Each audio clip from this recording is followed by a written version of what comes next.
እሺ እንደማመት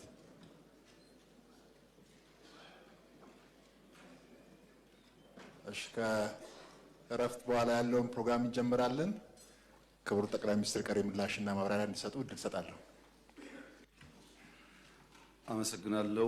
የተከበሩ አፈ ጉባኤ፣ ቅድም የኢኮኖሚክ ፓርቱን በተወሰነ ለማንሳት እንደሞከርኩት ሁለተኛ አንኳር ጉዳይ የሆነውን የሰላም የማህበራዊ ጉዳዮች እና የፖለቲካ ጉዳዮች ለመዳሰስ እሞክራለሁ። በርከት ባሉ የምክር ቤት አባላት በተደጋጋሚ የተነሳው ግጭት ሰላምን የማጽናት ለብሔራዊ ጥቅም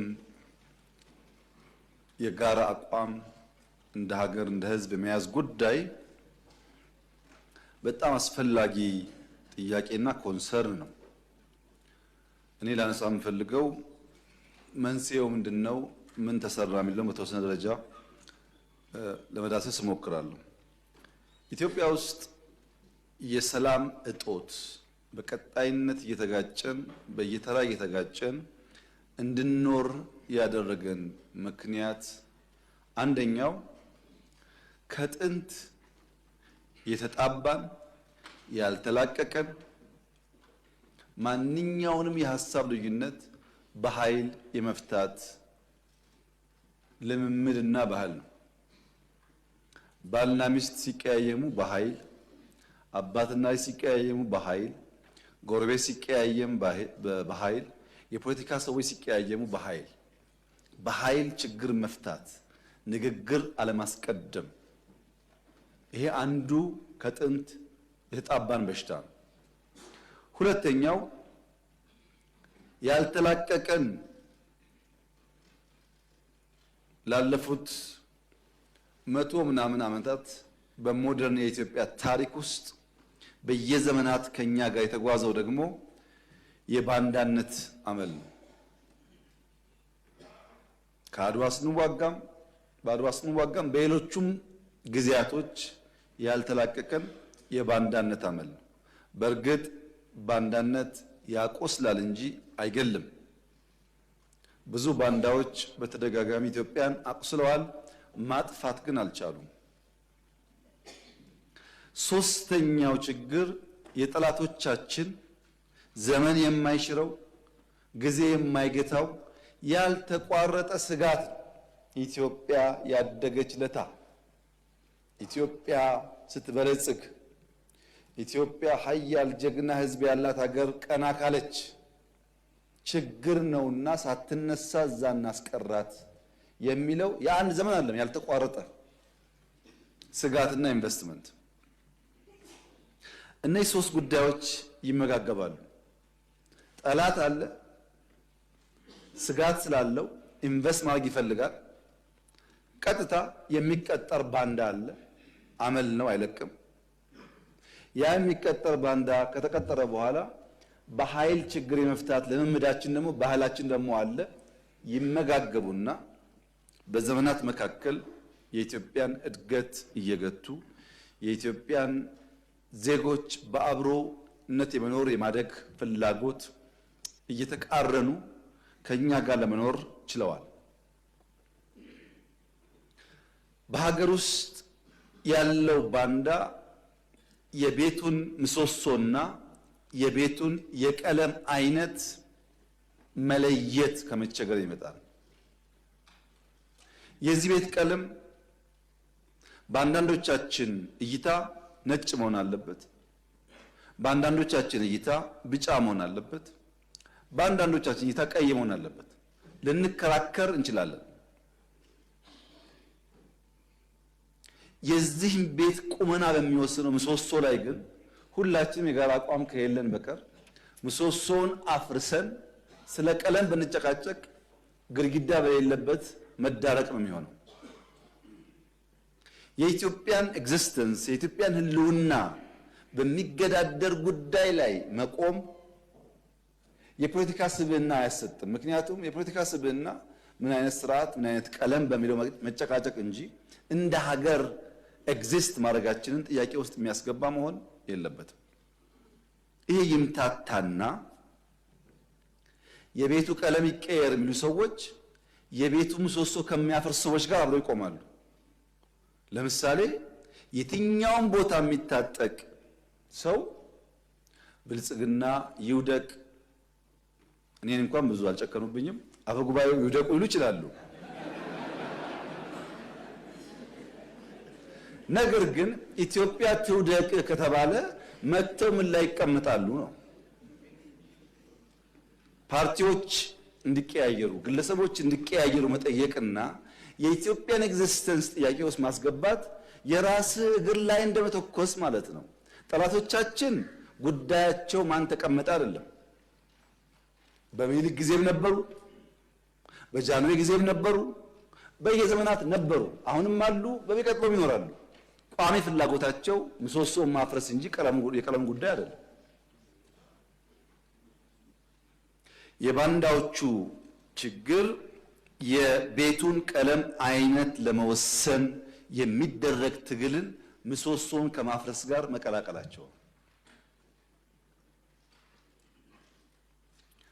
ይሄ መማር ለሚፈልግ ሰው ታሪካችን ጥሩ አስተማሪ ነው። አባቶቻችን ተፈትነዋል። አስደማሚ ገድል ፈጽመው ደግሞ ለትምህርት የሚሆን ነገር ጥለውልን አልፈዋል። ለምሳሌ ደጃች ባልቻ አባነፍሶን እንውሰድ። ባልቻ አባነፍሶ በሚኒሊክ ዘመነ መንግስት ስመጥር ጀግና አርበኛ፣ በአድዋ ድል ውስጥ ከፍተኛ ሚና የነበራቸው የጦር አዋጊ ናቸው። ጃንሆይ ሲመጡ አልተግባቡም። አሁን እኛ እንደማንግባቡ አልተግባቡም። የጃንሆይ መንግስት ግዞት ጣላቸው። ከሲዳሞ ገዢነት አንስቶ ግዞት ጣላቸው፣ እስረኛ አደረጋቸው። በስተርጅና በግዞት ሳሉ ጣሊያን ድጋሚ መጣ።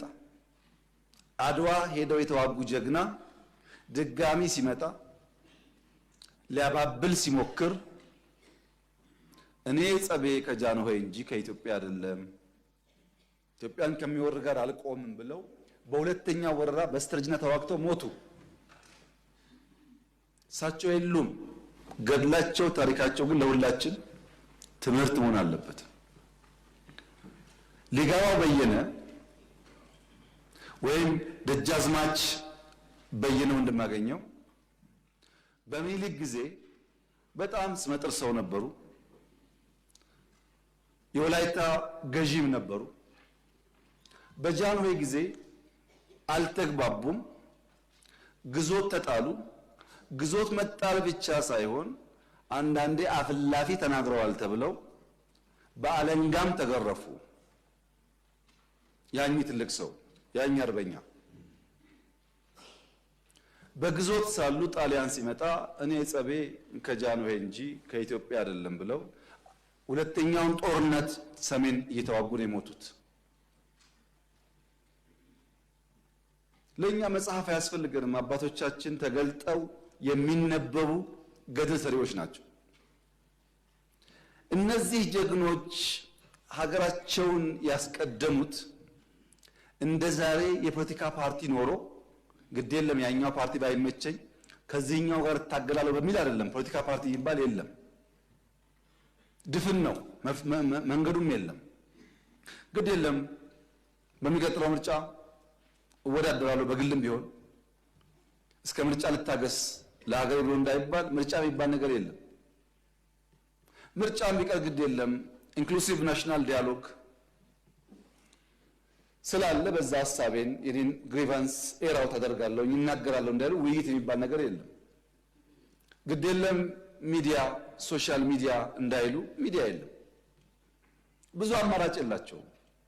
ምርጫቸው ግን የኢትዮጵያ ህልውና፣ የኢትዮጵያ ኤግዚስተንስ፣ የኢትዮጵያ ምሰሶ ነው። አሁን ያሉ ሰዎች የበጎች ጸብ ለነብሩ እንደሚመች፣ ነብሩ ሁል ጊዜ የሚፈልገው በጎችን አጋይቶ በዛ ግርግር ውስጥ መጠቀም መሆኑን መገንዘብ እስካልቻሉ ድረስ ጥፋት ይመጣል። እዚህ ውስጥ ብዙ ጉዳይ ተነስቷል። ለምሳሌ የኛንና የኤርትራን ጉዳይ ላንሳ። አንዳንድ ሰዎች በኢትዮጵያና በኤርትራ መካከል ችግር የተፈጠረው የኢትዮጵያ መንግስት የቀይ ባህር ጥያቄ ስላነሳ ነው ብለው ይላሉ፣ ያስባሉ፣ ይተነትናሉ። ግን አይደለም። ኤርትራ ከተፈጠረች ዘመን ጀምሮ በኢትዮጵያ መንግስትና በኤርትራ መካከል ኢሹ ነበረ፣ ታውቃላችሁ። እኛ ከመጣን በኋላ አያስፈልግም ይቅርብን ብለን ሞክረናል። 5 ዓመት ለምነናል። ጸቡ የተጀመረው ብዙዎች እንደሚያስቡት የቀይ ባህር ጉዳይ ሲመጣ አይደለም።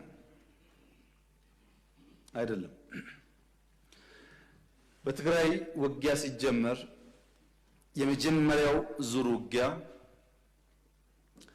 ሽሬ ካስለቀቅን በኋላ የኤርትራ ጦር ከኋላ ኋላ ተከትሎ ሽሬ ገብቶ የአንዳንድ ሰዎችን ግለሰቦች ቤት ማፍረስ፣ ፎቅ ማፍረስ ሲጀምር ጸብ ተጀምሯል። አልተናገርንም እንጂ አክሱም ይዘን ስናልፍ አክሱም ገብቶ ወጣቶች በጅምላ ሲረሽን ጸብ ተፋፍሟል። አድዋን ይዘን ስናልፍ አድዋ ሄዶ ፋብሪካዎች ሲፈታታ ሲሰርቅ ጸብ ተጋግሏል። አዲግራት ደርሰን የመድኃኒት ፋብሪካውን የሚነቀለውን ነቅለው የማይነቀለውን ሲያፈራርሱ ጸቡ ጫፍ ደርሷል። ግን የኢትዮጵያ መንግስት ያኔ በዚህም ለመዋጋት ብቃት አልነበረው። ውስን ኃይል ነበረ። ሽሬን ከያዝን በኋላ ያጠቃነውን ጣት እንከተል ነበር እንጂ የያዝነውን ቦታ እያጸናን አንሄድም። ይህ ጉዳይ የተከበረው ምክር ቤት ለዛሬ ዋጋ የለውም። ለታሪክ ማንሳት የምንፈልገው ጉዳይ አክሱም ወጣቶች ሲገደሉ፣ አድዋ ሲዘረፍ፣ አዲግራት ሲዘረፍ በርካታ ኢንቮይ ወደ ኤርትራ ልኬያለሁ። የላኳቸው ሰዎች ገሚሱ አሁን ከኛ ጋር የሉም። ለምሳሌ ክቡር አቶ ገዱ ያኔ የውጭ ጉዳይ ሚኒስተር ነበሩ። ከአንዴም ሁለቴ ኤርትራ ልኬያቸዋለሁ። የላኳቸው የትግራይን ህዝቤን አታገሷቅሉ፣ ሀብቱን አትዝረፉ፣ ጸቡ ከቲፒኤልኤፍ እንጂ ከትግራይ ህዝብ አይደለም የሚል ነው። አቶ ገዱ አሁን እኛ ጋር የሉም፣ ግን ክር አላቸው፣ ህሊና አላቸው።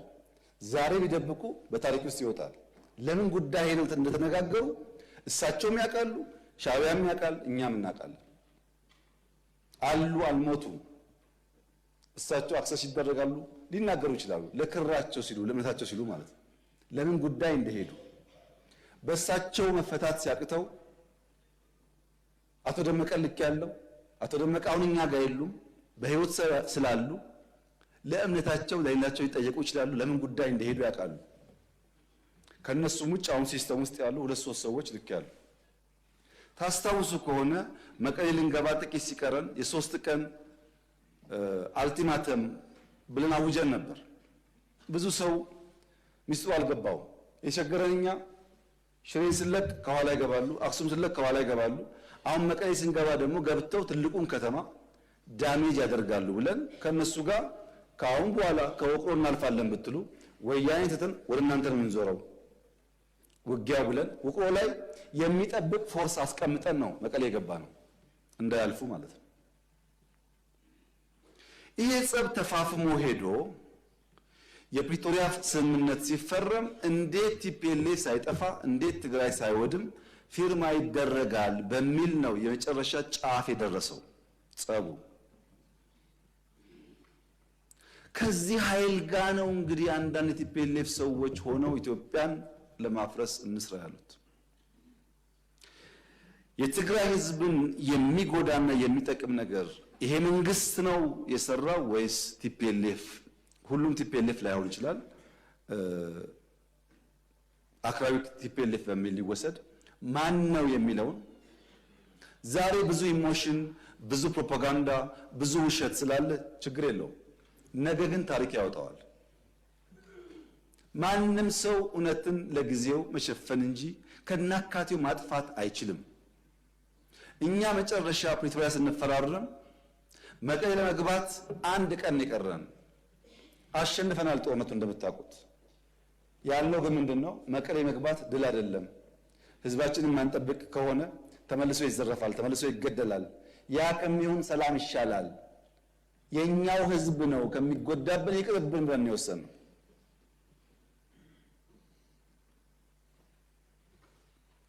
ዛሬ የቲፒኤልኤፍ አንዳንድ ሰዎች ያላቸውን አቋም ሳይ ምን ያክል ህዝባቸውን እንደሚጠሉ ምን ያክል የህዝባቸው በደል እንደማያማቸው ነው የሚገባኝ። ድሮም ብያለሁ፣ አሁን ደግማለሁ። እኛ እውነት ስላለ በቅንነት ለህዝባችን ማገልገል ስለምንፈልግ ቲፎዞ ባይጮህ፣ ሶሻል ሚዲያው ባይጮህ፣ አክቲቪስቱ ባይጮህ፣ እውነተኛው ፈራጅ ግን ስለሚያይ ማንም አያሸንፈንም። ማንም ቲፒኤልኤፍ በኤርትራ ወታደር ዘረፋ እንዳይካሄድበት ስንጠብቀው ኖረን አማራ ክልል ሲገባ ቲፒኤልኤፍ ያደረገው ነገር ያሳፍራል። ፋብሪካዎች አፍርሷል፣ ትምህርት ቤት አቃጥሏል፣ ባንክ ዘርፏል። የኢትዮጵያ መከላከያ ሰራዊት መቀሌ ነበረ በብቸኝነት ቲፒኤልኤፍን አባሮ ሻቢያን ሳያስገባ። መቀሌ አንድ ቤት የፈረሰ አታገኙም። አንድ ቤት። ቲፒኤልኤፍስ ቢሆን አማራ ክልል መጥቶ እንደዛ አይነት ነገር ማድረግ ነገ ለሚቀየር ታሪክ አስፈላጊ ነበር? እንደዚህ ያለው ኢትዮጵያን ያላስቀደመ ለጊዜ ድል፣ ለጊዜ ሳውንድ ባይት፣ ለሚዲያ ጨዋታ የሚደረግ የፖለቲካ ስብዕና በዘላቂነት በራሳችን ህዝብ ላይ ጉዳት የሚያመጣ ብቻ ሳይሆን በታሪክ መነጽር ሊገባው በየነን ዛሬ ታሪክ እንዳነሳቸው በታሪክ ውስጥ ይነሳል። ታሪክ አያዳላም። ምን አይነት የፖለቲካል ስብዕና ነው የተገነባ ያለው ያላችሁኝ እንደሆነ ፈረንጆች ዴማጎግ ይሉታል። ዴማጎግ ፖለቲካል ካራክተር ያላቸው ሰዎች ወደ ፖለቲካ ሊደርሺፕ ሲመጡ የሚያስቀድሙት ምክንያት ሳይሆን ኢሞሽን ነው። ለምሳሌ የወልቃይትን ጉዳይ እንዴት እንደምንፈታ በህገ መንግስት አግባብ ብለን ከተስማማን በስተቀር ከተስማማን በኋላ ወልቃይት ካልተመለሰ ተስማምቶ ፈርመዋል እኮ። ይሄ ዴማጎግ ነው። በትንሽ ስሜት ህዝብን ለመቀስቀስ የሚደረግ ነገር ማለት ነው። ዴማጎገሪ ቀላል መፍትሄ ነው የሚፈልገው፣ ዘላቂ መፍትሄ ላይ አያተኩርም። ቀላል መፍትሄ መፈክር፣ በመፈክር ለውጥ ይመጣ ኖሮ ባለፉት 50 ዓመታት እንደ ኢትዮጵያ መፈክር አውጪ እኮ አልነበረም። በመፈክር አይደለም ለውጥ የሚመጣው። ይሄ ዴማጎገሪ ነው፣ አደገኛ ነገር ነው። ተቋም ማፍረስ፣ ከፋፋይ ሀሳቦች፣ ትረስት ማጥፋት የመሳሰሉ የዴማጎግ ካራክተር ያላቸው ፖለቲካል ፐርሰኔል የሚከተሉት መንገድ ነው ኢትዮጵያ ውስጥ ያለውን ጉዳይ እያፋፋመ ያለው። በዘላቂነት ድል ያመጣሉ ወይ? በፍጹም። ለምን? ፕራግማቲስት አይደሉም። ፕራግማቲስት ማለት በየቀኑ ያለችውን እድል በመልካምነት የሚጠቀም ማለት ነው። ለምሳሌ ቅድም አንድ ወንድሜ ሲያነሱ የሚሰራው ቤት ለሀብታም ብቻ ነው አሉ። እኔ ያዋሪ የሰራሁት ለሀብታም ነው። ይሄ ዴማጎግ ነው። እፍታ መውሰድ ነው፣ ፋክት አይደለም። መጥፎ ባህሪ ነው። ባይዘው ፋክትን እውነትን ዲናይ ማለት ጥሩ አይደለም። አርሶ አደር ይቀየር ብለን በየመንደሩ ያያችሁት በቲቪ የሰራ ነው ቤት የሚባል ያልነበራቸው ሰዎች ሽንት ቤትና ቤት፣ ሶፋ፣ ቲቪ እንዲኖራቸው ማድረግ ለሀብታም አይደለም። ስንት ሀብታምስ ኢትዮጵያ ያለና ነው።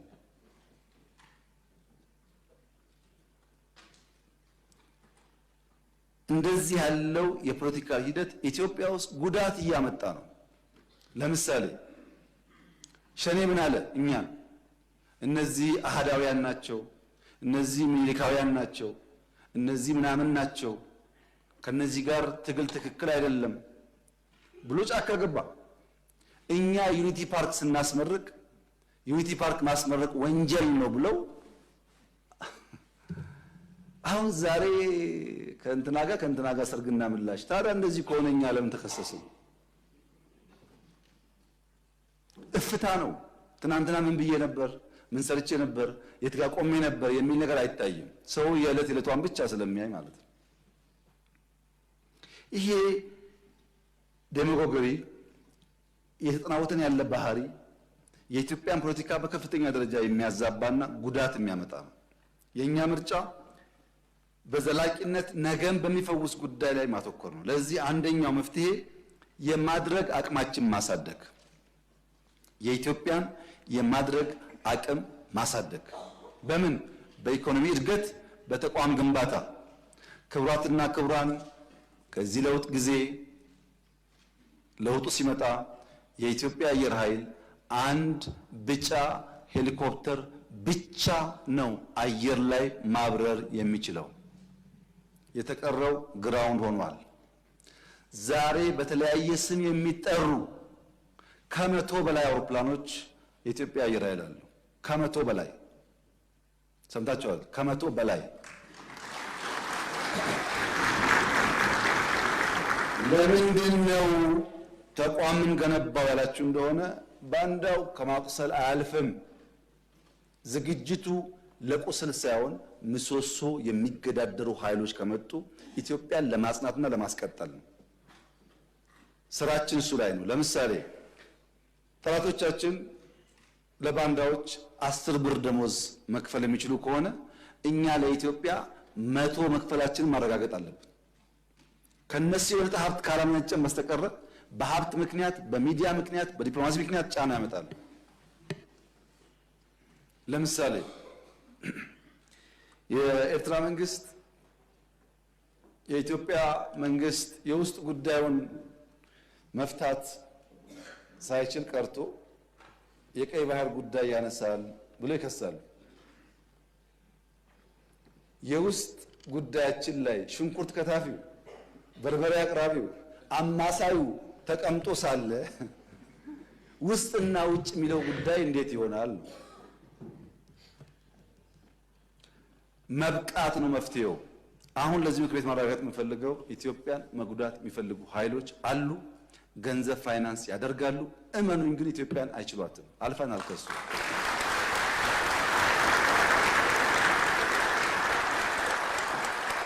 ገንዘባቸውን ያፈሳሉ፣ ይከስራሉ። እኛ እንቀጥላለን ጉዟችንን። በውስጥ የውይይት በር ክፍት ማድረግ አለብን። ዛሬ ባንዳ የተባለ ሰው፣ ዛሬ ከኢትዮጵያ ተቃርኖ የቆመ ሰው ልብ ገዝቶ በቃኝ ካለ ሁሌ ክፍት መሆን አለብን። ቂም መያያዝ አያስፈልግም። የግል ጉዳይ አይደለም፣ የሀገር ጉዳይ ስለሆነ አንዳንዱ ተሳርቦ ሊሆን ይችላል፣ ጎርቶ ሊሆን ይችላል። ልቤ ታድሷል፣ አእምሮዬ ተቀይሯል ካለ በራችን ክፍት መሆን አለበት። ይቅር ለማለት አላደረግንም። እኛ ይሄን ከእስር ቤት ጀምሮ ስንቱን ይተው ነው። ለምን? ኢትዮጵያ አይተኛ ጉዳያችን ስም አይደለም፣ ጉዳያችን ስድብ አይደለም። ኢትዮጵያን የሚጠቅም እስከሆነ በይቅርታ ለማለፍ ዝግጁዎች ነን። በዚህ ደግሞ በጣም በርካታ ሰዎች በአፋር፣ በቤኒሻንጉል፣ በኦሮሚያ፣ በአማራ በጣም ብዙ ሰው እየተመለሰ ነው። መመለስ እኮ ፋሽን ነው። ድሮ መውጣት ፋሽን እንደነበረው መመለስ ፋሽን ነው።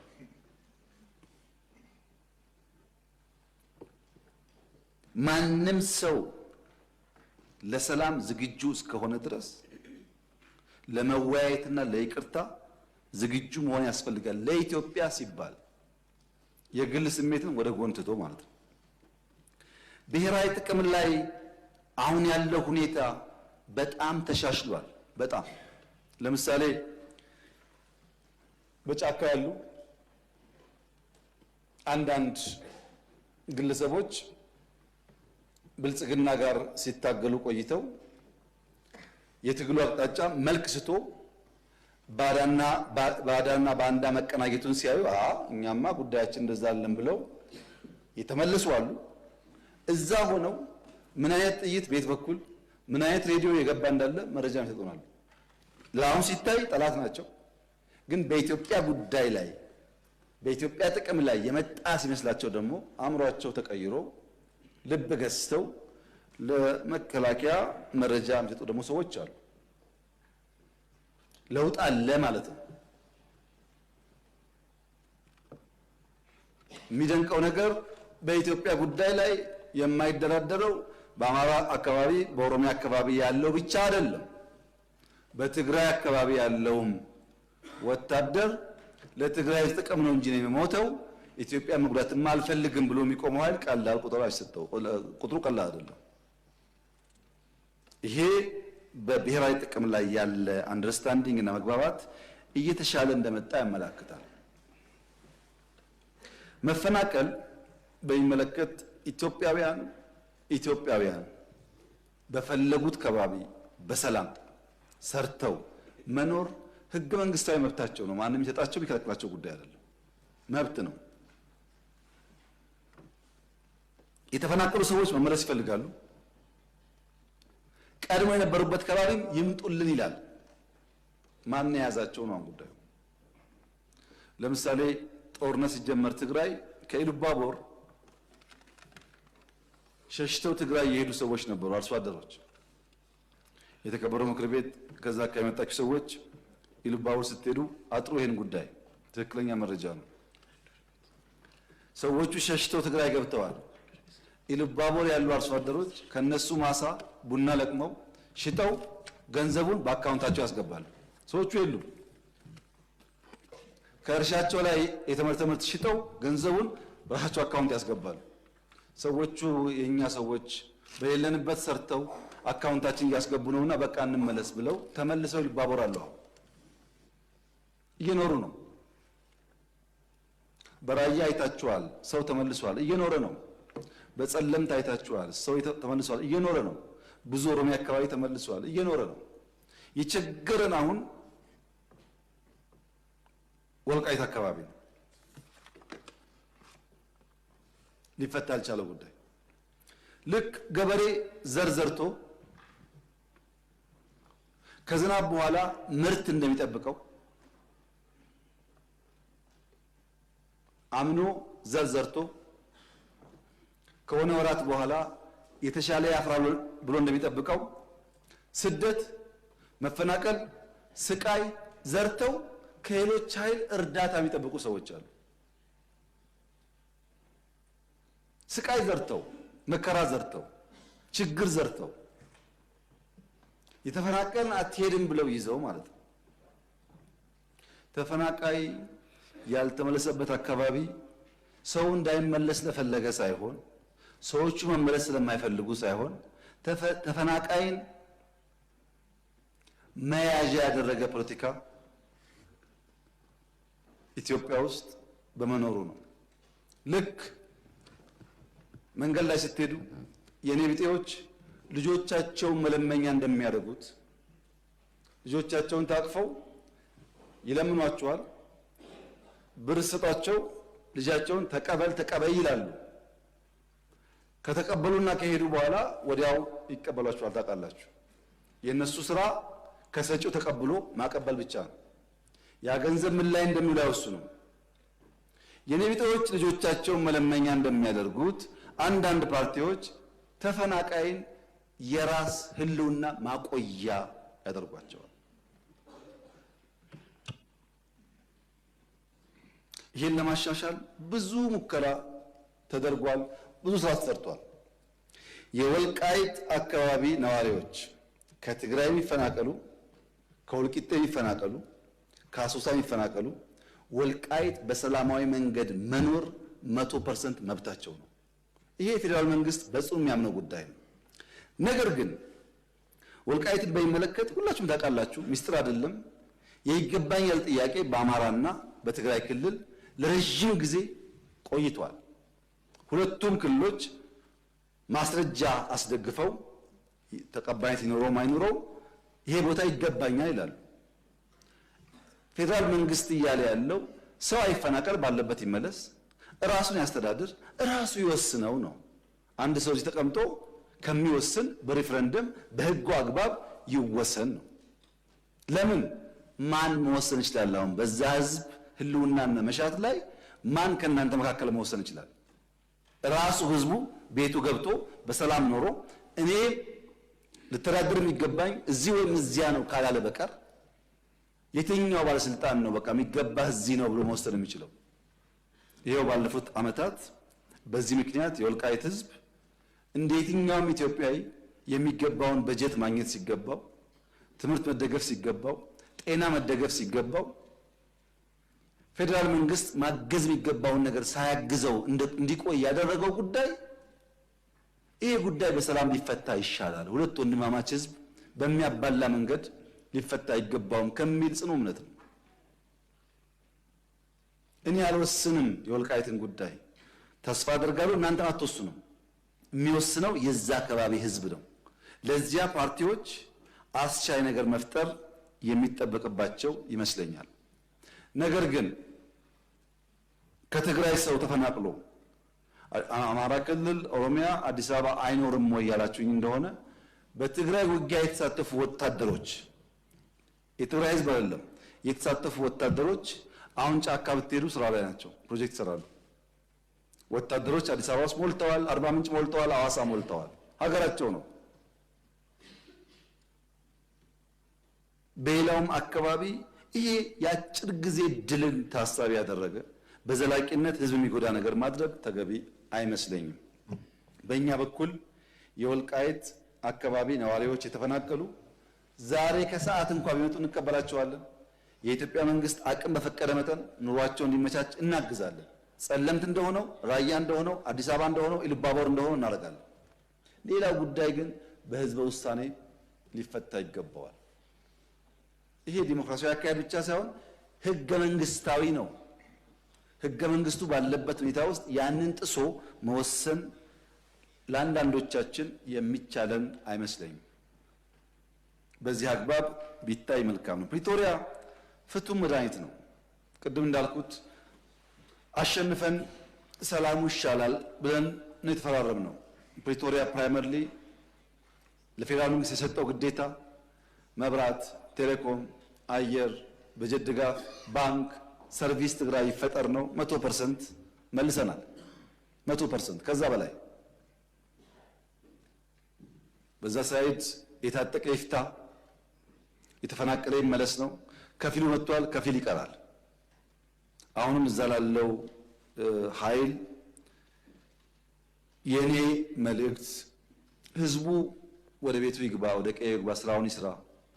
እኛ ፖለቲካሊ እንጨቃጨቅ ስለ ቀለሙ ጉዳይ፣ ህዝብ እያሰቃየን አይሁን የሚል ነው። ትግራይውን አንጻራዊ ሰላም አለ። እንደምታስታውሱት ከህዝብ ጋር ውይይት አድርጌያለሁ። እኔ ከተለያዩ ወረዳ መጥቶ ተወያይተዋል። የሀገር ሽማግሌዎች፣ የፖለቲካ ሰዎች ብዙ ስብሰባ አድርጌያለሁ። የትግራይ ህዝብ ሰላም፣ ልማት ይፈልጋል። የትግራይ ህዝብ አሁን ካለበት ውጥንቅጥና አረንቋ የሚያወጣው እንደ ሌሎች አካባቢዎች ራሱ ተግቶ ለፍቶ መልማት ይፈልጋል። የትግራይ ህዝብ ከሌሎች ወንድም ኢትዮጵያውያን ጋር በሰላም መኖር ይፈልጋል። ታዲያ ችግሩ ምንድን ነው ያላችሁ እንደሆነ ይሄ ስልጡን ፖለቲካ የሚያቅ የታገለ ያታገለ ህዝብ መድረክ እንጂ ተዋናይ መሆን አልቻለም። በፖለቲካ አውድ ውስጥ መድረክ እንጂ ተዋናይ መሆን አልቻለም። መድረክ ይጫወቱበታል እንጂ አይጫወትም።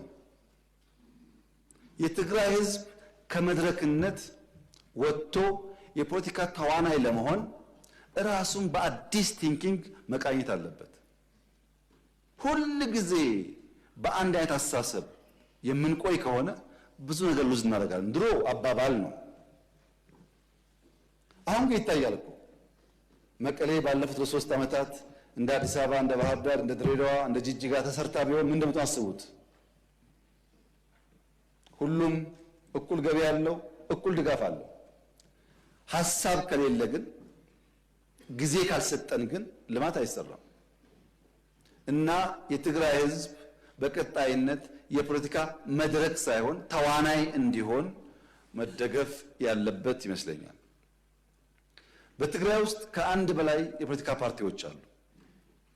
5፣ 6፣ 10 ፓርቲዎች አሉ።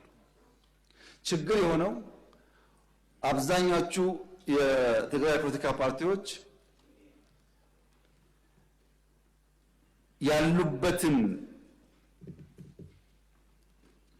ደረጃ ማሻሻል አልቻሉም። የትግራይ የፖለቲካ ኃይሎች የአጃቢ ተዋንያን ሚና እንጂ የመሪ ተዋንያን ሚና መጫወት አልቻሉም። አንድ ቲያትር የሚሰራ ሰው ሁል ጊዜ አጃቢ አይሆንም። 5 ዓመት ያጅብና አንድ ቀን መሪ ተዋንያን ይሆናል። መሪ ተዋንያን ወደ መሆን ካላደጉ በቀር አጃቢ ተዋንያን ሆነው ተሰብሰቡና ምርጫ ያስፈልግም ብላችሁ መግለጫ አውጡ፣ ተሰብሰቡና እንደዚህ አድርጉ ከሆነ እዛ አካባቢ ያለው ፖለቲካ እድገት ወደሚፈለገው ደረጃ አይደርስም። ህዝቡ ከመድረክነት ወደ ተዋናይነት፣ የፖለቲካ ፓርቲዎች ከአጃቢ ተዋናይነት ወደ መሪ ተዋናይነት ሲቀየሩ ግን የሰለጠነ ህዝብ ፖለቲካ የሚያቀዝብ ንግግር የሚያቀዝብ ስለሆነ ብዙ ጉዳይ ይቀየራል ብዬ አስባለሁ። እዛ አካባቢ ላለው ኃይል በጣም ቀለል ባለ መንገድ መልሴ አንድ አርሶ አደር በሐምሌ ዶፍ ዝናብ ብቻ ሳይሆን መብረቅ እየጣለ ዝናቡና መብረቁ ከማሳው ያላስቀረውን ገበሬ መስከረም ላይ ወፍ ጮኻለችና ወፍ ስለምትጮህ አልወጣም ወደ ማሳ አይሄድም ብሎ የሚፈራ ገበሬ አይኖርም። ዶፍ ደፍሮ መብረቅ ደፍሮ የወፍ ጩኸት ሲሆን እንደ ሙዚቃ ያየው ይሆናል እንጂ የወፍ ጩኸትን ፈርቶ ከማሳው አይከለከልም፣ አይቀርም።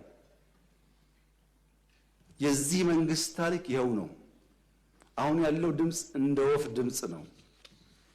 ዝናቡ መብረቁን አልፈነዋል።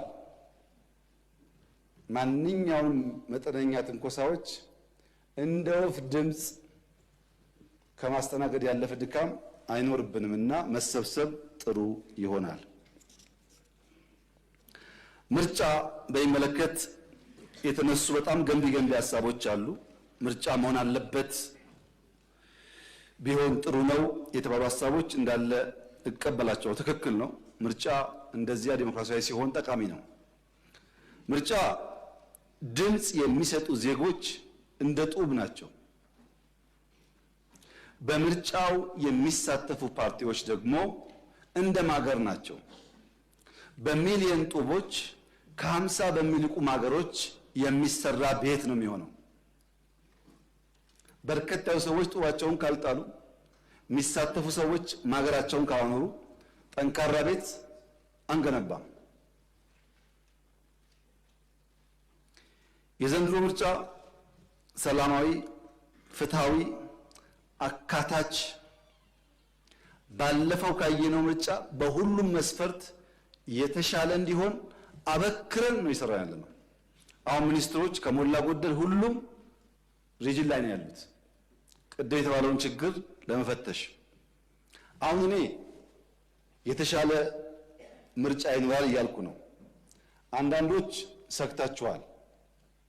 ለኢትዮጵያ ሕዝብ መልሴ በውጤት እንየው ነው።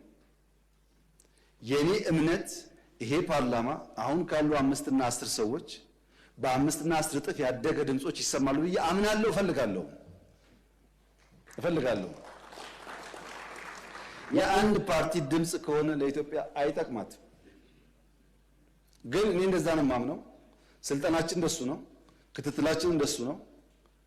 እናንተ የለም ብላችኋል፣ በውጤት እንየው። በእርግጠኝነት ግን አሁን ካሉ ሰዎች 5 10 እጥፍ ልዩ ድምጾች ፓርላማ ውስጥ እንደሚሳተፉ ጥርጥር የለኝም። ይሄን መንግስት ይሁነኝ ብሎ ይሰራዋል። አውድ ማስፋት ብቻ ሳይሆን ይሁነኝ ብሎ ይሰራዋል። ምክንያቱም ያስፈልጋል። ዛሬም እንኳን አንዳንዱ ለጠጥ ያለ ጉዳይ ቢኖርበትም በጣም ጠቃሚ የሚባል ግብአት ያገኘነው ከእናንተ ነው። መኖራችሁ ፋይዳ አለው፣ ጉዳት የለውም። እንደ ጉዳት የሚታያል በተለይ ለኢትዮጵያ።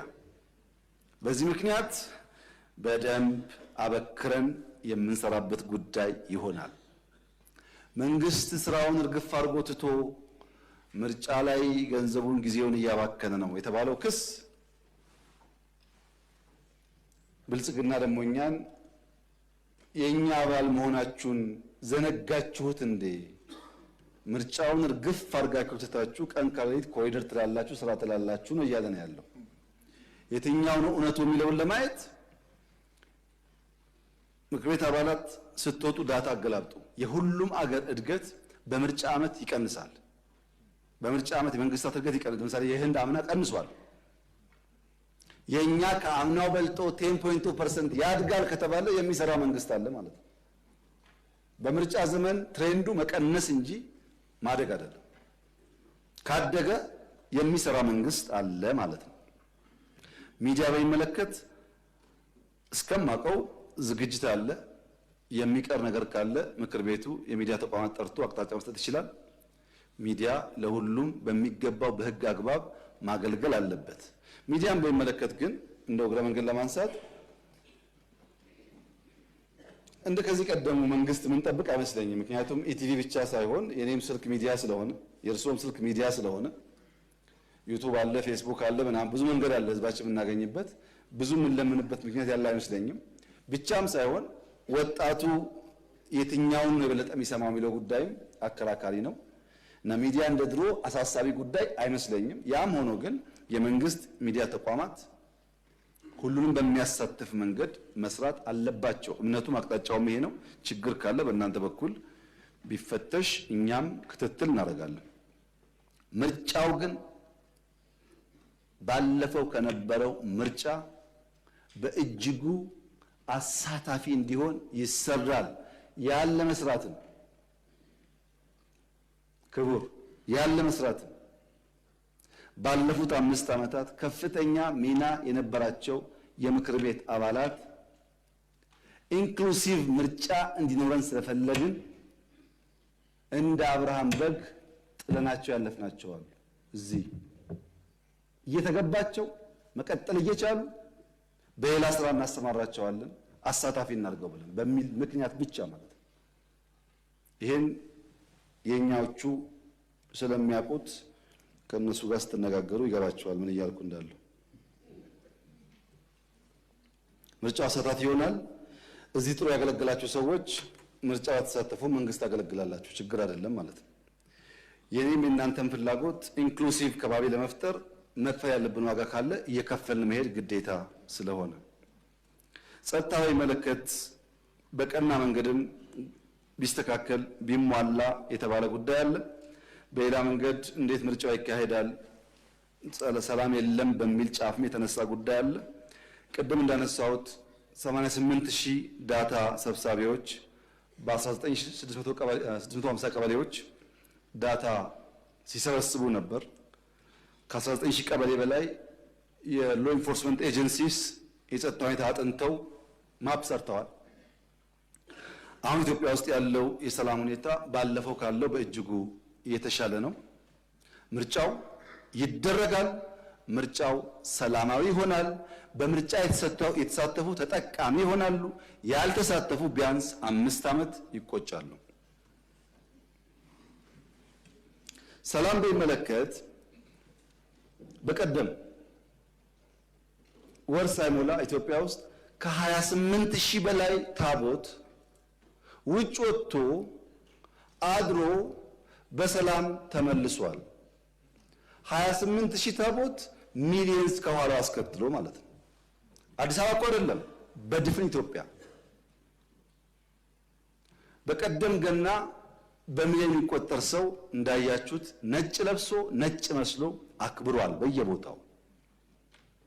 መስቀል እንደዚህ ሆኖ እሬቻ እንደዚህ ሆኖ ባለፉት 6 ወራት ዘመን መለወጫን ብዙ አለን ብለን ብንተው መስቀል፣ እሬቻ፣ ገናና ጥምቀት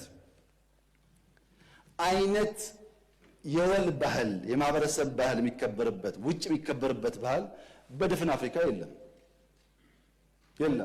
ይሄ ሁሉ ህዝብ ወጥቶ በዓል አክብሮ አንዳንዱም አድሮ እየተመለሰ ለ1 ሰዓት ምርጫ ሲሆን ሰላም እንዴት ይጠፋል?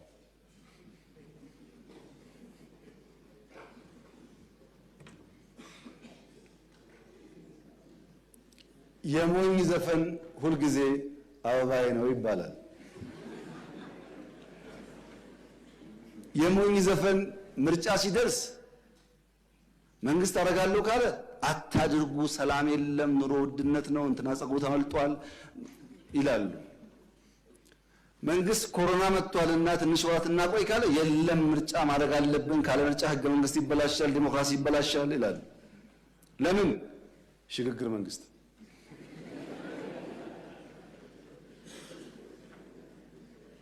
በየትኛው የአፍሪካ ሀገር ውስጥ ምርጫ ሳይደረግ ቀርቶ የሽግግር መንግስት የተፈጠረው?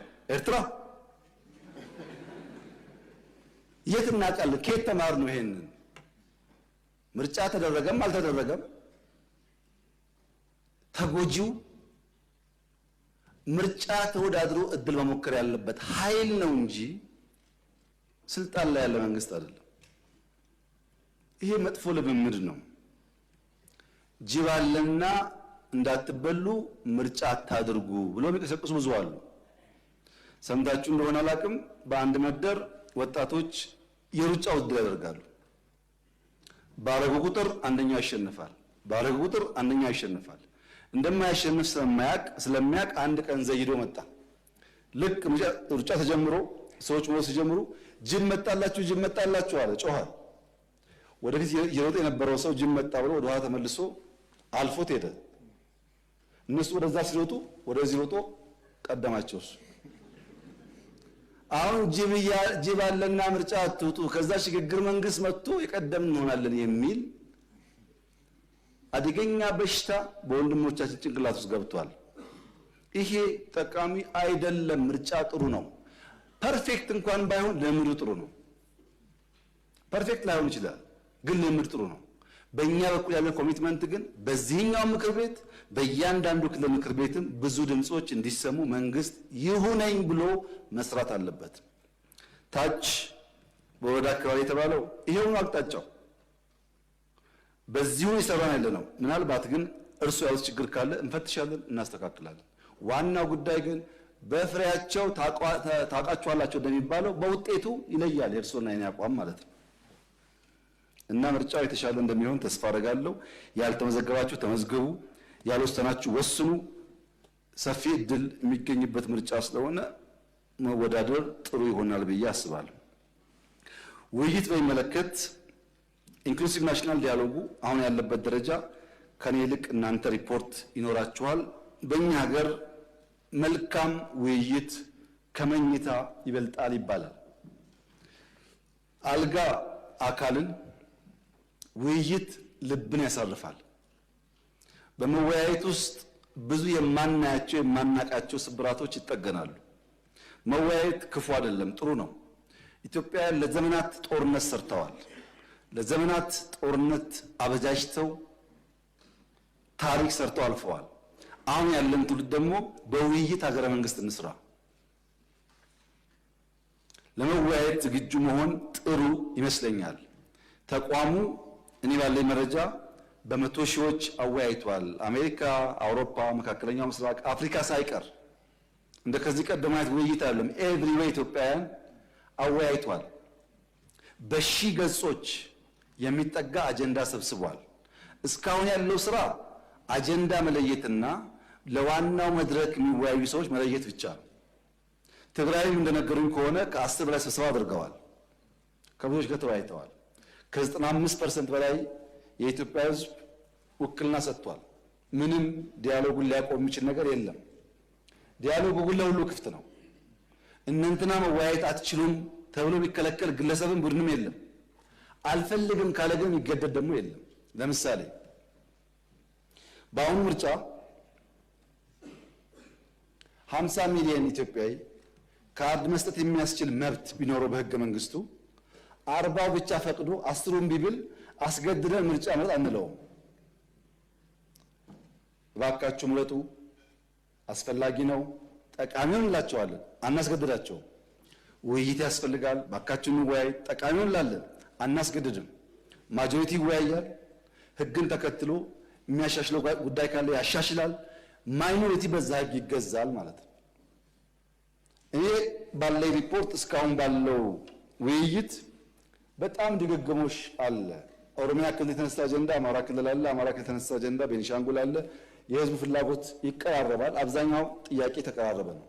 ያን ግን በሰከነ መንገድ በበሰለ መንገድ ተወያይቶ ለልጆቻችን ጠንካራ ሀገረ መንግስት ለመፍጠር የሚያስችል መደላድል መስራት ከኛ የሚጠበቅ ይሆናል። ኮሚሽኑ አሁን ያለበት ደረጃ ከሞላ ጎደል አጀንዳ ለይቷል፣ ከሞላ ጎደል ተወያይ ለይቷል። ያንን ፋይል ዘግቶ ቀጣይ ስራ የሚሆነው የተመረጡ ሰዎችን አወያይቶ አጀንዳውን አብላልቶ ብዙዎቻችን አሳትፎ ለዚህ ምክር ቤት ለመንግስት የሚኖር ሪኮሜንዴሽን ማውጣት ነው። ይሄን በጋራ የምንከታተል ይሆናል። ሂደቱ ግን በጣም ጥሩ ይመስለኛል። ብዙ ትምህርትም ተገኝቶበታል። ለምሳሌ የኦሮሞ አርሶ አደር ከአማራ አርሶ አደር፣ ከሲዳማ አርሶ አደር፣ ከጋሞ አርሶ አደር የተለየ ፍላጎት እንደሌለው ይሄ ውይይት አረጋግጧል። ፍላጎታችን ከሞላ ጎደል አንድ ነው በሁሉም ጉዳይ። በአንዳንድ ጉዳዮችም ለማድመጥ የሌላውን ፍላጎት ለማስተናገድ ዝግጁ የሆነ ማህበረሰብም ታይቷል። አልፎ አልፎ ደግሞ ጫፍ ይወጣም አለ። ይሄን የምናርቅበት የምናስተካክልበት እንደሚሆን ተስፋ አደርጋለሁ። ትምህርት በሚመለከት በኦሮምኛ እህት ያነሳችው ጥያቄ ባለፉት ዓመታት የተከተልነው መንገድ አንደኛ ስርዓት ትምህርት ማሻሻል ነው። ያው ታውቃላችሁ ፍኖተ ካርታ ቀርጸን 6-7 ዓመት ሆኗል ትምህርት ላይ መስራት ከጀመር። መሰረተ ልማት ማሻሻያ ቅድም እንዳነሳሁት ቅድመ መደበኛ ላይ አበክረን ሰርተናል። ዩኒቨርሲቲን በሚመለከት ያላቸው የነበሩ ዩኒቨርሲቲዎች በተቻለ መጠን ኳሊቲ ላይ ለመስራት ሙከራ አድርገናል። አሁን ትንሽ የቀደመ ሀሳብ ቢሆንም የተከበረው ምክር ቤት እንዲያስብበት የምፈልገው ከጥቂት ዓመታት በኋላ የዩኒቨርሲቲ ጉዳይ ጥያቄ ውስጥ መግባቱ አይቀርም። አሁን ባለው ዓለም በኤአይ ዓለም ኖሌጅ ነፃ በሁሉም ቤት እኩል ነው የሚደርሰው።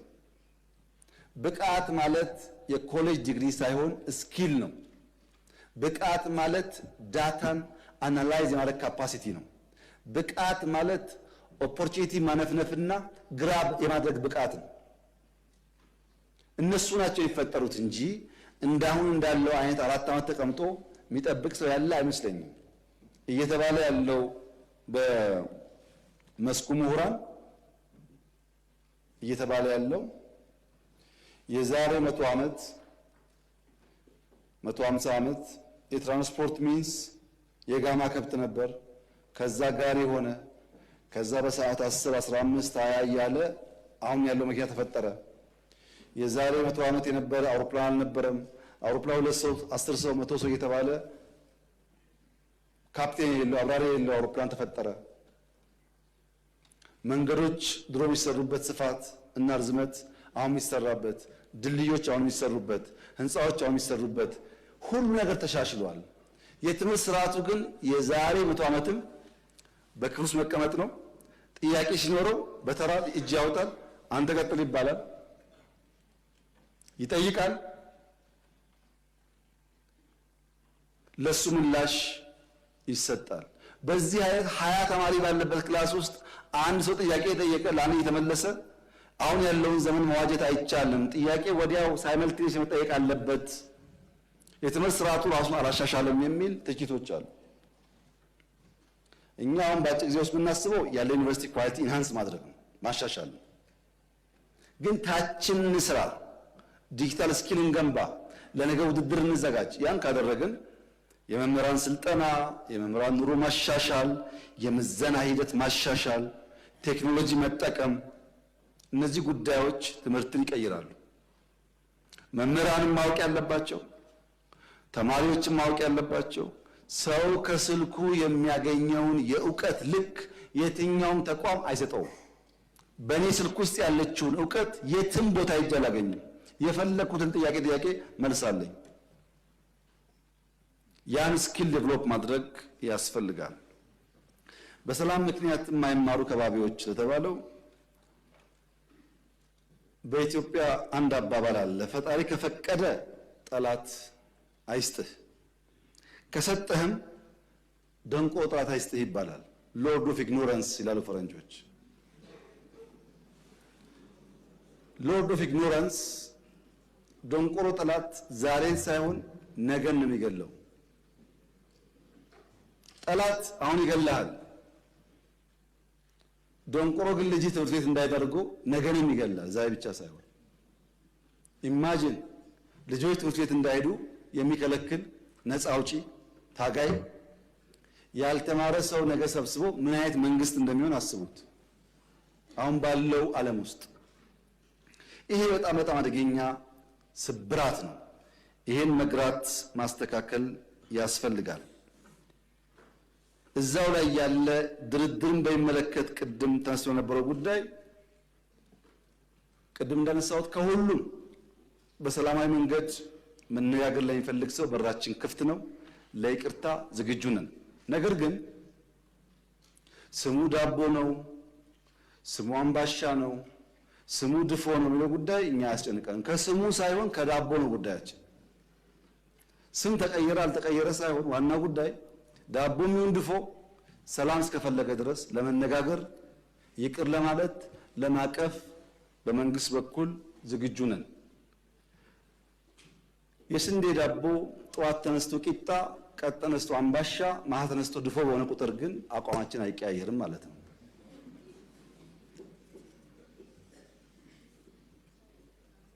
ጤና በሚመለከት እንደተባለው የምርት ችግር መድኃኒት ላይ አለ። ከጥቂት ዓመት በፊት 8% እናመርት ነበር ለሎካል ፍጆታ፣ አሁን 42% ደርሰናል። ትልቅ መርታ ነው፣ ግን ብዙ ይቀረናል። ስርጭት ላይ ችግር አለ። ኦቶሜሽን ጀምረናል። ጤንነት የሚባል አፕሊኬሽን አይታችሁ ከሆነ አንዱም ይሄን ችግር መፍቻ ተብሎ የተሰራ አፕሊኬሽን ነው። ሌብነት ስላለ ኤርሊ ፕሮዲክሽን ለማረጋገጥ የሚያስችል ሲስተም በመገንባት ላይ እንገኛለን። በስፋት ድጎማ ይሰጣል። ለምሳሌ ካንሰር ላይ 60% መንግስት ይደጉማል። እንግዲህ በጤና ተቋም በተሰራው ሪፎርም በጣም ከፍተኛ መርታ መጥቷል። አሁን በሰራነው ሴንሰስ ብዙ ጉዳይ አግኝተናል። የተሰራው ሴንሰስ ከ10 ዓመት አልፎታል ጤና ሴክተር ላይ። አሁን የሚሰራው ግን ብዙ መረጃ አምጥቷል። ለምሳሌ በጤና ተቋም የሚወልዱ እናቶች ከ37% 61 ደርሷል። አሁን ይሄ ቀጥታ ኢምፓክቱ ደግሞ ከ100 ሺህ ከሚወልዱ እናቶች 400 ገደማ ይሞት የነበረውን ወደ 141 ቀንሷል። ከ5 ዓመት በታች እና ከ1 ዓመት በታች ህጻናትን ሞት ሬት ቀንሷል። ገና ብዙ ስራ ቢጠበቅብንም ማርበርግ ወረርሽኝ ቅድም የተነሳው ቶሎ በማወቅ ቶሎ በማሳወቅ ላብ ራቶ በማደራጀትና ሙያተኞች በማሰማራት በተሰራው ስራ 3 ወር ባልሞላ ጊዜ ውስጥ መቆጣጠር ተችሏል። ይሄ ትልቅ እመርታ ነው። ሌላ ግን እግረ መንገድ ማንሳት የምንፈልገው የተከበረው ምክር ቤት በቅርቡ ከአሜሪካን ሀገር የማቃቸው ቤተሰቦች መጥተው ነበር። አንደኛው ሰው የአይን ችግር አለባቸው። ከዛ መጥተው የአይን ሰርጀሪ ኢትዮጵያ ተሰርተው እዚህ ከፍለው ሄዱ። አንደኛው ደግሞ ጥርስ ችግር ነበረባቸው። ጥርሳቸውን ሲታከመው ሄዱ። እንዴት ሰው ከአሜሪካ መጥቶ ኢትዮጵያ ይታከማል? ጥያቄ ተፈጥሮብኝ ለማረጋገጥ ሞክሬ ነበር። በተለይ በጥርስና በአይን ወንድሞቼ ውጭ ሀገር እንዳትሄዱ፣ የተሻለ ሕክምና እዚህ አለ።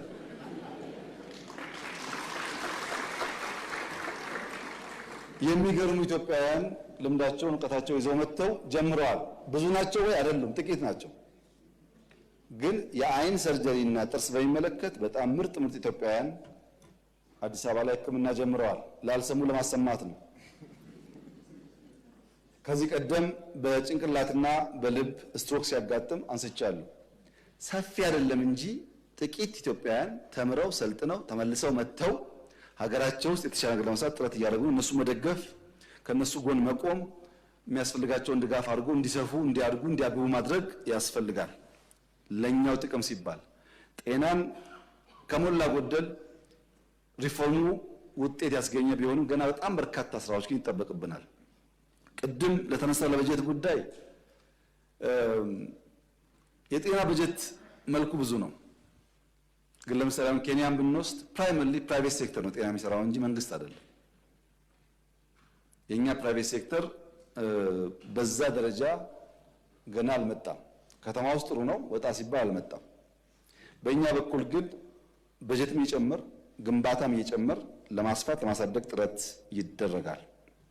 ሰርቪስ በሚመለከት መሶብ ያው ስንጀምር ትዝ ይላችኋል አምና፣ አሁን 33 ደርሰናል። ብዙዎች የተገነቡ ነው። በዚህ ዓመት 100 እንደርሳለን። 100 ቨርቹዋል ሰርቪስ መስጠት የሚያስችሉ ተቋማት መገንባት በዓመት በ2 ዓመት ጊዜ ውስጥ መቼም ሚራክል ነው፣ ትልቅ ስራ ነው።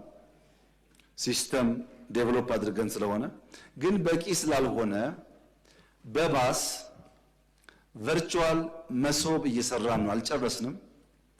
2 ወር 3 ወር ይፈጅብናል።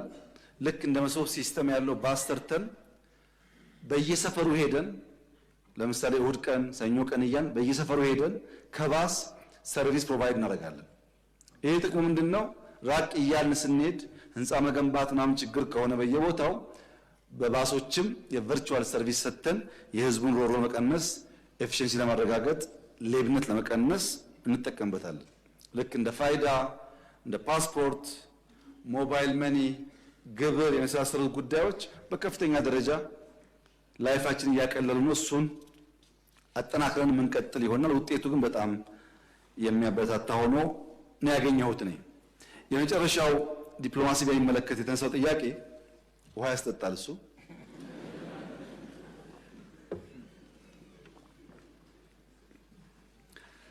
የአፍሪካ ቀንድ እንዳይቀደድ የተሰፋ እንዳይጣመር የተቀፈደደ አካባቢ ተብሎ ሊወሰድ ይችላል። ጂኦፖለቲክሱ እንዳንለያይ እዚህም እዛም አንድ አይነት ዘር፣ አንድ አይነት ቋንቋ፣ አንድ አይነት ባህል አለ። በሁሉም በጣም የተሳሰረ ነው። እንዳንጣመርና አብረን ደግሞ እንዳንሰራ ብዙዎቻችን ከብሔራዊ ጥቅማችን ይልቅ የለን ሌላ ቦታ ነው ያለነው። የሌላ ጉዳይ አስፈጻሚ ነን። ከፍተኛ ኢንተርቬንሽን፣ ከፍተኛ ፉክክር ያለበት ከባቢ ስለሆነ እንደኛ በባህል፣ በቋንቋ፣ በእምነት፣ በብዙ ሀብቶች የተሳሰረ ከባቢ የለም። ለምሳሌ ሰሞኑን አይታችሁ ከሆነ የጅቡቲው ፕሬዝዳንት አባታችን እስማኤል እና ሐሰን ሼክ ሶማሌ ክልል መጥተው ነበር። ከህዝቡ ጋር ይዘፍናሉ፣ ከህዝቡ ጋር ይነጋገራሉ።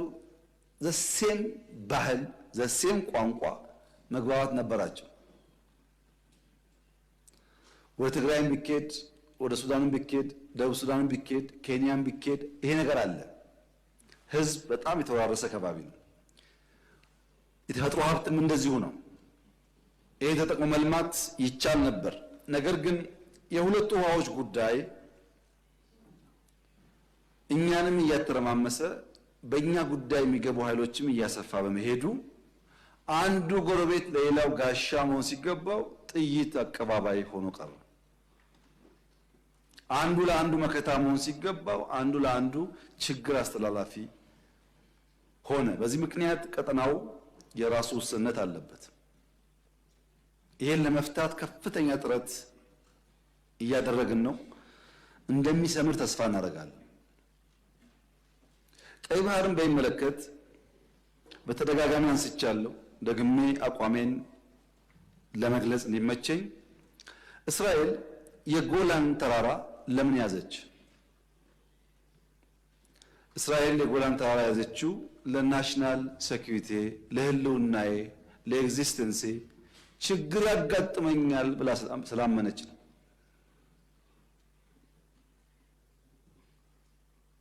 ኢትዮጵያ የባህር አክሰስ አያስፈልጋትም ብሎ የሚያምን አይገባትም ብሎ የሚያምን ሰው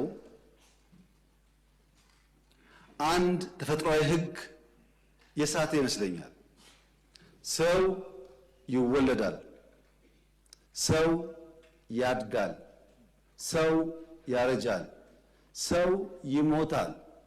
ይሄ ተፈጥሮ ነው። ቀይ ባህርና ኢትዮጵያም እንደዚሁ ናቸው።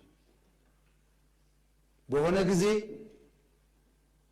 ማርጀት፣ በሆነ ጊዜ መድከም ቢኖርም ቀይ ባህርና ኢትዮጵያ ለዘላለሙ ተነጣጥለው መኖር አይችሉም።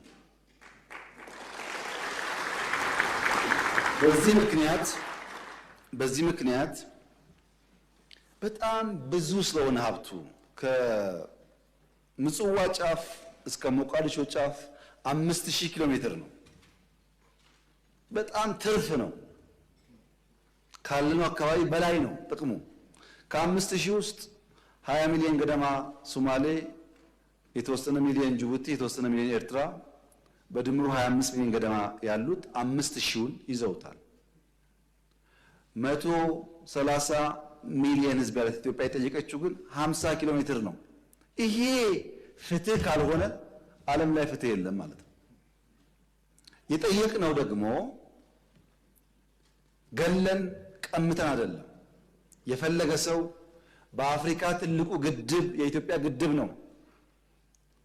ክብር ምስጋና የኢትዮጵያ ህዝብ ይግባና ትልቁን ግድብ ገምቶልናል። ከዛ 15-20% ሼር ወስዶ ለኢትዮጵያ አክሰስ መስጠት ይቻላል፣ በቢዝነስ ህግ ማለት ነው። የለም ግድብ ከበደኝ ከተባለ በአፍሪካ አንደኛው የአየር መንገድ የኢትዮጵያ አየር መንገድ 5-10-20% ተወስዶ አክሰስ መስጠት ይቻላል። ያ ካሁንስ ሊዝ ይቻላል። ያ ካሁንስ የላንድ ስዋፕ ይቻላል። በሰላም በንግግር ይቻላል። የኢትዮጵያ መንግስትና ህዝብ ቀይ ባህርን አክሰስ ለማድረግ ሰው ልግደል አላለም ያለው። ባካችሁ ናቹራል ነገር አይደለም እየሆነ ያለው፣ አያዋጣም እና በስምምነት በገበያ ህግ ሳንጠፋፋ አብረን ለማደግ በድርድር እንፍታው ነው።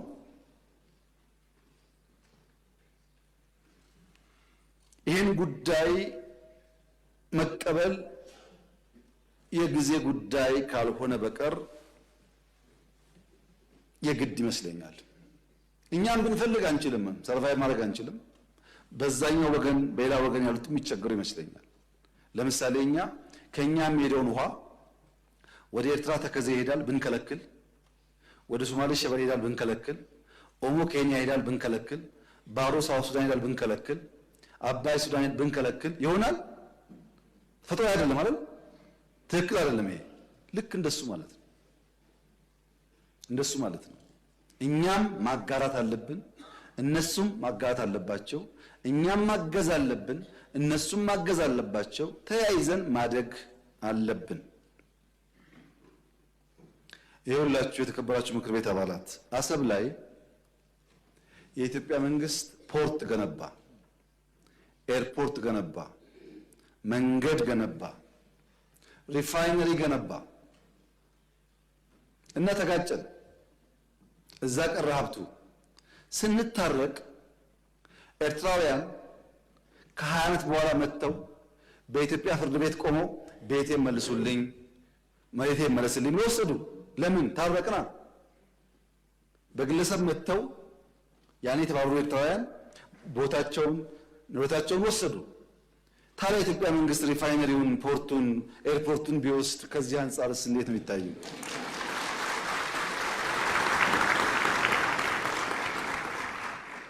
እኛ ስጡን ብቻ አላልንም። እኛም ጋር የቀረ ነገራችን ውሰዱ፣ ያጠፋውን ይቅርታ አድርጉ።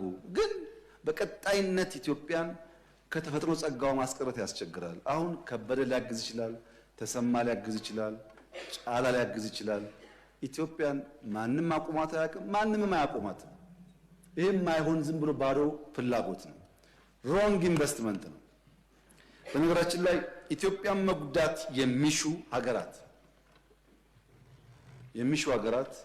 ቢያንስ ኢትዮጵያን ጎድቶ ትርፋማ መሆን አሸናፊ መሆን አይቻልም። ይሄ ሀገር የአብዲሳ አጋ ሀገር ነው።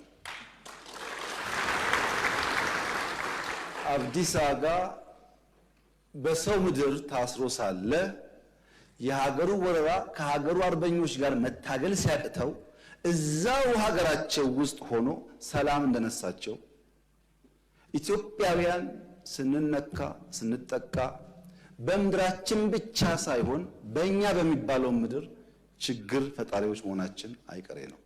ያ እንዳይሆን የኔ ምክር ተስማምቶ ተግባብቶ በህግ አግባብ መፍታት ይቻላል። ህዳሴም ምንም ችግር እንደምታዩት ውሃ እየፈሰነ ወደ ሱዳን ይቀጥላል። እኛ ወደ ሱዳን የሚሄደውን ውሃ የማቆም ፍላጎትም የለንም፣ አናረግም፣ አንፈልግም። ሱዳን ወንድሞቻችን ይገባቸዋል፣ የሚገባቸውን ሼር ይውሰዱ። ሌሎችም እንደዚሁ ለእኛ የሚገባንን በሆነ ምክንያት ዛሬ መከልከል ቢታሰብ በቀጣይነት ማስቀረት ስለማይቻል ወደማያስፈልግ ነገር ሳይገባ በሰላም በድርድር መጨረስ ተገቢ ነው ብዬ አምናለሁ። ዓለም እንዴት ያምናል? እስካሁን ከቀኝ ከግራ ከፊት ከታች ብዙዎቹን አናግሬያለሁ። በአንድ አፍ ይገባቸዋል፣ ተገቢ ጥያቄ ነው። ነገር ግን በጦርነት መሆን የለበትም። እንወያይ፣ እንምከር፣ ጊዜ ስጡን ብለዋል ወዳጆቻችን። እኛም ጊዜ ውሰዱ፣ ተወያዩ። ለጊዜው የሞት የሽረት ጉዳይ አይደለም። ጥያቄው አግባብ ነው። እንታገሳለን። ለመወያየት ክፍት ነን፣ ለመስጠት ክፍት ነን ብለን ጠይቀናል። ባይሆንስ እንግዲህ ባይሆን ልጆቻችን መጠየቅ ነው መልሱን። ልክ ቅድም ሰው ተወልዶ አድጎ አርጅቶ ሞቶ እንዳልኳችሁ ነው። አይሆንም። ኢትዮጵያ ያሰበችውን ብልጽግና ማረጋገጥ አትችልም። 130 ሚሊዮን ሕዝብ የሁሉ ጎረቤት ዕዳ ነው የሚሆነው ራሱ መለወጥ ካልቻለ።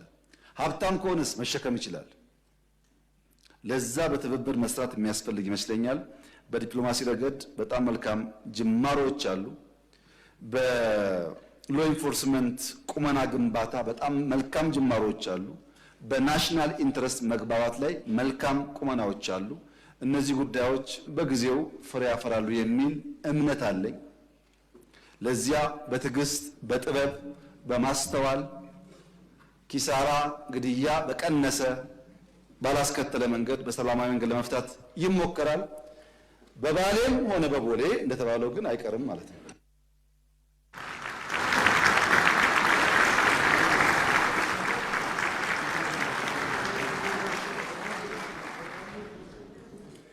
እሺ፣ እናመሰግናለን። የኢትዮጵያ ፌዴራላዊ ዲሞክራሲያዊ ሪፐብሊክ ጠቅላይ ሚኒስትር ክቡር ዶክተር አብይ አህመድ በምክር ቤቱ በመገኘት ከምክር ቤት አባላት ለተነሱ ጥያቄዎችና አስተያየቶች በቂ ምላሽና ማብራሪያ ስለሰጡ በራሴና በምክር ቤቱ ስም አመሰግናለሁ።